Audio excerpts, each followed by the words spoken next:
Pesawat tempur multirole Dassault Rafale mencatat tonggak penting di pasar persenjataan global pada 2025. Pesawat tempur asal Prancis itu kini menjadi salah satu jet tempur barat dengan ekspor terbesar, melampaui Eurofighter dalam jumlah pesanan internasional. Total pesanan ekspor Rafale telah mencapai 322 unit dari 8 negara, jauh di atas Eurofighter yang membukukan 151 unit ekspor di 5 negara. Keberhasilan Rafale tidak lepas dari struktur industri yang terpusat di satu negara, yakni Prancis.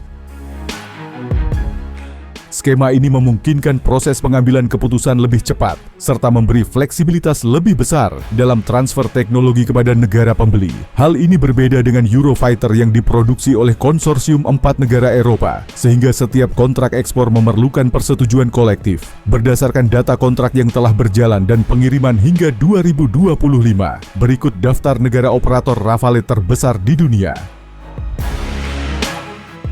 Prancis, pengguna terbesar dan basis produksi. Angkatan Udara dan Angkatan Laut Prancis tetap menjadi operator utama Rafale dengan lebih dari 180 unit dalam berbagai varian. Pada 2025, kebutuhan operasional yang meningkat mendorong seruan penambahan armada menjadi 230 unit, sebagaimana disampaikan Kepala Staf Angkatan Udara Prancis Jenderal Jérôme Bélanger.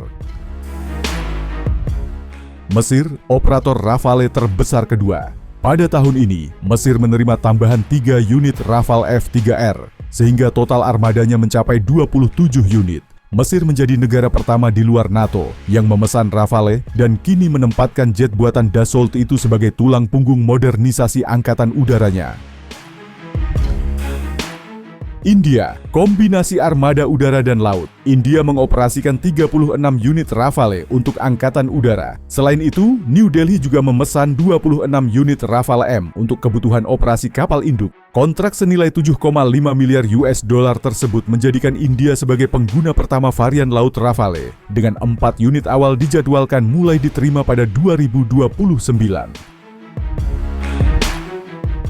Indonesia, pembeli strategis dengan potensi tambahan pesanan. Indonesia menandatangani kontrak pengadaan 42 unit Rafale F4 pada Februari 2022, terdiri atas 30 kursi tunggal dan 12 kursi ganda yang dikirim dalam 3 tahap. 3 unit pertama Rafale B dijadwalkan diterima pada Januari 2026, dengan seremoni penerimaan di fasilitas Dassault Aviation, Marignac, Bordeaux pada November 2025. Sejumlah laporan industri menyebut Indonesia berpotensi menambah hingga 24 unit tambahan. Qatar dan Uni Emirat Arab, pemesan regional di Timur Tengah. Keduanya termasuk dalam daftar negara pembeli Rafale dengan paket modernisasi dan kerjasama industri strategis. Wilayah Teluk menjadi salah satu pasar penting bagi ekspor Rafale dalam 1 dekade terakhir. Ukraina, prospek pembeli baru. Pada November 2025, Presiden Ukraina Volodymyr Zelensky dan Presiden Prancis Emmanuel Macron menandatangani nota kesepahaman terkait rencana pembelian hingga 100 unit Rafale F4. Kesepakatan itu juga mencakup sistem pertahanan udara sampai per-T, persenjataan berpemandu dan wahana nirawak. Jika terrealisasi, Ukraina berpotensi menjadi salah satu pembeli terbesar Rafale. Dominasi ekspor Rafale semakin menguat seiring meningkatnya kebutuhan pesawat tempur generasi 4,5 yang siap tempur dan kompatibel dengan berbagai sistem persenjataan barat. Keunggulan fleksibilitas produksi dan pola kemitraan industri diyakini menjadi faktor utama yang mengokohkan posisi Rafale di pasar pertahanan global pada 2025.